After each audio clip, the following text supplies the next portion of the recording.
Hello everyone, hope you all are doing good. So today we are going to discuss the question paper of CGP जो दिसंबर का सबसे last जो offline paper हुआ था और उसके बाद थोड़ा ऑनलाइन पेपर स्टार्ट हो गए थे। अब फिर से ऑफलाइन का मोड स्टार्ट हो गया है। ठीक है, तो ये लास्ट पेपर था जो ऑफलाइन में हुआ था दिसंबर 2022 में। तो अब हम इसकी बात करेंगे कि इसमें कैसे क्वेश्चंस आए थे सीडीपी के, और ये क्वेश्चंस मोस्ट इंपॉर्टेंट है। एज यू ऑल नो कि प्रीवियस ईयर क्वेश्चन पेपर करके जाओगे तो मोस्टली क्वेश्चन रिपीटेड ही होते हैं। सीटेट का प्लस पॉइंट यही है। ठीक है जी, so let's start with the first question. तो पहले क्वेश्चन में इन्होंने क्या बोला है that Noor forgets to bring her tiffin to school and asked Tania to share her tiffin. ठीक है, नूर अपना टिफिन घर पे भूल गई थी और उसने तानिया को बोला कि तू अपना टिफिन शेयर कर। ठीक है, फिर उसने बोला you should share your tiffin with me today because I share my tiffin with you yesterday. और नूर ने बोला कि मैंने कल तेरे साथ टिफ़िन शेयर किया तो तेरे को आज मेरे साथ टिफ़िन शेयर करना पड़ेगा। तो ये कोलबर्ग की कौन सी थ्योरी है मॉरल डेवलपमेंट की जो नूर की स्टेटमेंट को रिप्रेजेंट कर रही है, और वो कौन सी स्टेज है? तो देखिए, लॉ एंड ऑर्डर, इसमें कोई लॉ तो है नहीं कि अगर मैंने तेरे को दिया तो तेरे को भी मुझे देना पड़ेगा। ठीक है, ओबीडियंस तो होता है जब हम बहुत चीज़ मानते हैं किसी की, तो ये भी गलत बात है। बीइंग नाइस, इसमें अच्छा होना या ना होना इसकी बात नहीं की गई है, ये एक्सचेंज की बात की गई है, और ये कन्वेंशनल क्या है स्टेज है। ठीक है जी, तो इसमें क्या है एक्सचेंज की बात की गई है। टिट फॉर टैट स्टेज जिसको बोलते हैं ना हम, वो वाली स्टेज है ये, कि अगर मैंने तेरे लिए ये किया है तो तेरे को भी मेरे लिए करना पड़ेगा। ये एक्सचेंज वाली स्टेज है। ठीक है जी, I hope first question is clear to you. Now comes the second question. Widely held beliefs about typified characteristics deemed appropriate for different sexes in the society. अब इसको क्या बोलेंगे? ठीक है, कि जो सोसाइटी है उन्होंने अपने हिसाब से धारणा बना रखी है हर एक सेक्स को लेकर सोसाइटी में।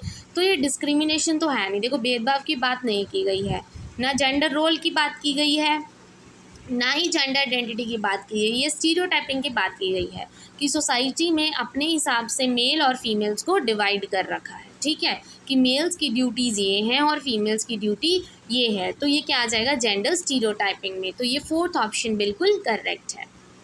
Now comes to the next question that recently there have been conscious efforts. ठीक है, रिसेंटली क्या है मतलब आज के दौर में, तो उन्होंने क्या किया, ये एफर्ट्स किए कि करिकुलम में स्टोरीज़ को इंक्लूड करना चाहिए, कि हमारे करिकुलम में स्टोरीज़ होनी चाहिए जिसमें फादर घर के काम में इन्वॉल्व हो और जो मदर है वो बाहर की एक्टिविटीज़ करें। क्योंकि मोस्टली क्या है ट्रेडिशनल रोल्स दिखाए जाते हैं कि जो मम्मी होती है आपकी हाउसवाइफ होती है और जो फादर है वो घर के बाहर का सारा जॉब वगैरह करते हैं। बट अब क्या करना चाहिए कि जो करिकुलम में है ये चीज़ दिखानी चाहिए कि जो वुमेन्स है वो भी बाहर जाके काम कर सकती हैं और जो फादर है वो भी घर के काम कर सकते हैं। तो इससे क्या होगा, जेंडर बायसनेस स्ट्रेंथ होगी। नो, एलिमिनेट करना है जेंडर स्टीरियोटाइप को, ये हो सकता है। इट इनकरेज जेंडर कंसिस्टेंसी कि सेम रहनी चाहिए, गलत बात है। It aims to increase gender discrimination, भेदभाव तो इंक्रीज तो नहीं करना। तो सेकंड ऑप्शन बिल्कुल करेक्ट है। It aims to eliminate gender stereotyping, कि जो हमने अपने माइंड में धारणा बना रखी है ना मेल्स और फीमेल्स को लेके, उस चीज़ को एलिमिनेट करना है, ख़त्म करना है। ठीक है जी, now comes the next. According to Vygotsky, when adults adjust the support to extend the children's current level it is called। ठीक है जी, कि वाइगॉट्स्की ने बोला जब एडल्ट है वो एडजस्ट कर लेता उस सपोर्ट को ताकि बच्चे के करंट लेवल से वो थोड़ा लेवल ऊपर चला जाए, तो उसको हम क्या बोलेंगे? तो देखिए, वो लेवल तब ऊपर जाएगा जब आप उसको हेल्प दोगे। तो वो क्या होगी, वो तो होगी स्कैफोल्डिंग। ठीक है जी, और बच्चे का जो करंट लेवल है अगर उसको एक्सटेंड करने के लिए आप कोई सपोर्ट दे रहे हो तो उसको हम क्या बोलेंगे, स्कैफोल्डिंग। ठीक है जी, तो बाकी ऑप्शंस गलत है। Now comes the next. According to Jean पियाजे theory of cognitive development, hypothetico deductive reasoning कब डेवलप होती है? तो एज हमने पढ़ा कि 4 स्टेजेस होती हैं, SPCF, sensory motor, pre operational, concrete operational and formal operational. तो उसमें से कब बच्चे की जो हाइपोथेटिको डिडक्टिव रीजनिंग कब एक्सटेंड होती है? तो वो फॉर्मल में होती है। ठीक है जी, तो फॉर्मल ऑपरेशनल स्टेज बिल्कुल करेक्ट है। Now comes to the next question. According to dash, किसके अकॉर्डिंग? ये इंपॉर्टेंट है ताकि हम अंडरस्टैंड कर सके सोशल प्रोसेसेस को, कल्चर को। तो SCL, सोसाइटी, कल्चर, लैंग्वेज, इसकी बात किसने की थी? वाइगॉट्स्की ने की थी। ठीक है जी, कोलबर्ग ने तो देखो मॉरल डेवलपमेंट की थ्योरी दी, और जेन पियाजे ने तो कोग्निटिव डेवलपमेंट की थ्योरी दी, वागोत्स्की ने सोसाइटी कल्चर की बात की गई है, सोशल कंस्ट्रक्टिविस्ट, और बंडूरा ने तो मोटिवेशन, रीइंफोर्समेंट, इमिटेशन की बात की है। ठीक है जी। Now comes the next, drawing implication from Piaget theory of cognitive development of teacher of grade 6 to 8 in a classroom should। ठीक है, मतलब बच्चों की दिमागी जो क्षमता है उसको बढ़ाना है प्याजे की थ्योरी के अकॉर्डिंग। तो जो टीचर है 6 to 8 क्लास की, वो अपने क्लासरूम में क्या करेगी, लॉजिकल आर्ग्यूमेंट्स को डिस्करेज करेगी। तो ये तो गलत बात है, डिस्करेज क्यों करना है, जब लॉजिकल चीज़ बच्चा बोल रहा है तो उसको डिस्करेज नहीं करना है। Second, present the problems that require reasoning based solution. ऐसी प्रॉब्लम बच्चों को देनी है जिसमें रीजनिंग लगे, ताकि वो बच्चा रीज़न दे उस चीज़ का, उसको पता लगे। ये थोड़ा सही है। यूज़ ओनली कंक्रीट, देखो ओनली वर्ड तो बिल्कुल ही गलत है। Rely solely on prescribed syllabus, ये भी गलत है कि जितना सिलेबस है सिर्फ उस पर डिपेंडेंट रहे, बाकी बच्चा कुछ फालतू ना सोचे, तो ये भी गलत बात है। तो इसमें सेकेंड ऑप्शन बिल्कुल करेक्ट। ठीक है जी। Next, as per Howard Gardner's theory of multiple intelligence, क्या करेक्टरिस्टिक्स होगा लॉजिकल मैथमेटिकल इंटेलिजेंस का। तो हॉवर्ड गार्नर की 8 तरह की इंटेलिजेंस होती है एज यू ऑल नो। तो उसमें से जो मैथमेटिकल इंटेलिजेंस है वो कौन सी होती है, तो मैथमेटिकल इंटेलिजेंस तो वही होती है ना जिस बच्चे में मैथमेटिक्स की रीजनिंग अच्छी हो, जो मैथमेटिकल की कैलकुलेशंस अच्छी करता हो, तो उसको इंटेलिजेंट बोलेंगे हम मैथमेटिक्स में। तो वो चीज़ ढूंढनी इनमें से कौन सी है। तो पहली, sensitivity to sounds, rhythm, meaning of word, तो ये तो नहीं होगा। देखो साउंड रिदम की बात हुई है, तो ये म्यूजिकल इंटेलिजेंस है ये। ठीक है, ये म्यूजिकल इंटेलिजेंस है, तो ये तो नहीं होगी। Ability to perceive visual spatial world accurately, ये भी गलत है क्योंकि ये नेचर से रिलेटेड है, तो ये नेचुरलिस्टिक इंटेलिजेंस हो गई। Ability to produce and appreciate pitch, rhythm, aesthetic quality और म्यूजिकल एक्सप्रेशन, ये भी म्यूजिक की बात की गई है। But sensitivity to and capacity to detect pattern, handle long chains of reasoning, ये मैथमेटिकल की बात की गई है। तो फोर्थ ऑप्शन बिल्कुल करेक्ट है। ठीक है जी। Now comes next question, the process by which children develop habits, skills, values and motivates that make them responsible member of society. उन्होंने सोसाइटी के अच्छे मेंबर बनना है, हैबिट सीखनी है, स्किल्स सीखनी है, तो इनमें से वो कौन सा प्रोसेस होगा। देखो इंक्लूजन तो है नहीं, वो तो ऐसा होता है नॉर्मल बच्चों और जो हैंडीकैप बच्चे होते हैं, फिजिकल डिसेबिलिटी वाले, उनको एक स्कूल के छत के नीचे इंक्लूड करना, तो इंक्लूजन तो नहीं है, मेन स्ट्रीमिंग भी नहीं है, डिफ्रेंशिएट तो करना नहीं है। तो ये प्रोसेस कौन सा होगा, सोशलाइजेशन, क्योंकि उसको सोसाइटी का मेंबर बनना है। ठीक है जी।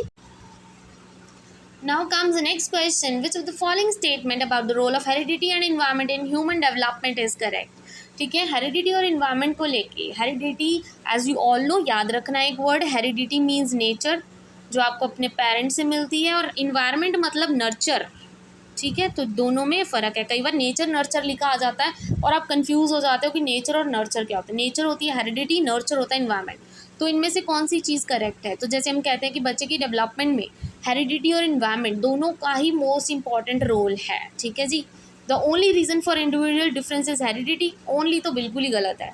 Environment influence totally the shape the development, totally environment थोड़ी करता है, हेरिडिटी का भी उतना ही पार्ट होता है। Second, neither heredity nor environment influence development, ये भी गलत है, ना ही हेरिडिटी ना इन्वायरमेंट, कोई फ़र्क नहीं करता, ये तो गलत बात है।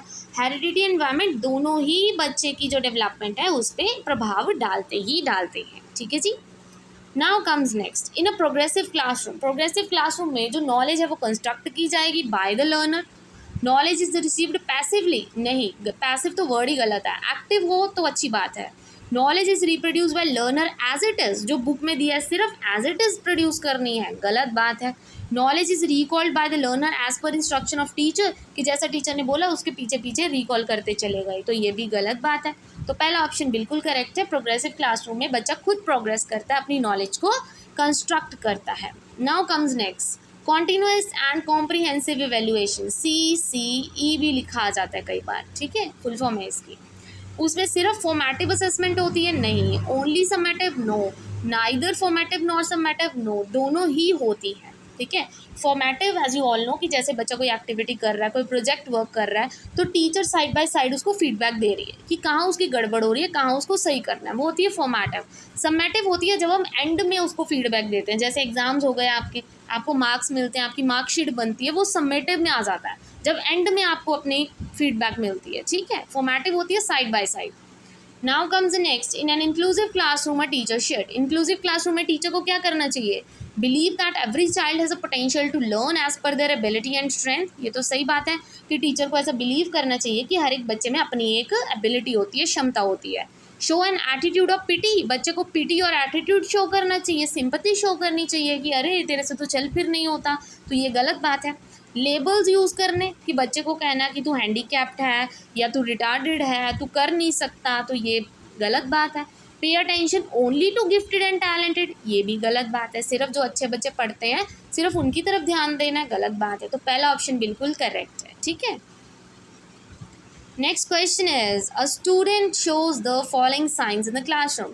एक बच्चा क्लासरूम में है, वो ऐसे साइंस शो कर रहा है, जैसे एंग्जाइटी अराउंड रीडिंग, रीडिंग करते टाइम उसको दिक्कत आ रही है। Difficulty in recognising the words और लेटर्स, वर्ड और लेटर नहीं अच्छे से पढ़ रहा। वोकैबुलरी स्किल्स उसकी प्रॉब्लम आ रही है, उसको पुअर है वो। डिफ़िकल्टी विद अंडरस्टैंडिंग, कि जो उसने पढ़ा उसको समझने में दिक्कत हो रही है, तो उसमें क्या है? ऑटिस्टिक बच्चा है वो? नहीं। क्रिएटिव बच्चा है, तो क्रिएटिव कहाँ से होगा? उसको दिक्कत आ रही है। स्टूडेंट विद लर्निंग डिसेबिलिटी, ये सही है। मेंटल इम्पेयरमेंट नहीं होगा, ठीक है। तो थर्ड ऑप्शन बिल्कुल करेक्ट है। Next, a teacher can address need of the specially abled learner in an inclusive classroom by. एक टीचर है, वो बच्चे की नीड्स को कैसे पूरा कर सकती है? पहला, drill and using paper pencil test, ये तो गलत बात है। यूनिफॉर्म वेज यूज़ करने, मतलब एक ही वे सबके लिए, गलत बात है। Giving a lot of return homework, homework दे के क्या होगा? कुछ भी नहीं होगा। Developing specific learning objective based on analysis each student strength and weaknesses, ये बिल्कुल सही है। हर एक बच्चे की वीकनेसेस और स्ट्रेंथ के अकॉर्डिंग उसकी हेल्प करना, उसको काम देना, उसको सिखाना, तो ये चीज़ बिल्कुल सही है एक टीचर के लिए, ठीक है जी। तो ये थे वो क्वेश्चंस जो मोस्ट इंपॉर्टेंट सीडीपी के आए थे आपको ऑफलाइन पेपर में। और अगर आपको आज की वीडियो अच्छी लगी हो then please don't forget to like and subscribe my channel. Thank you very much.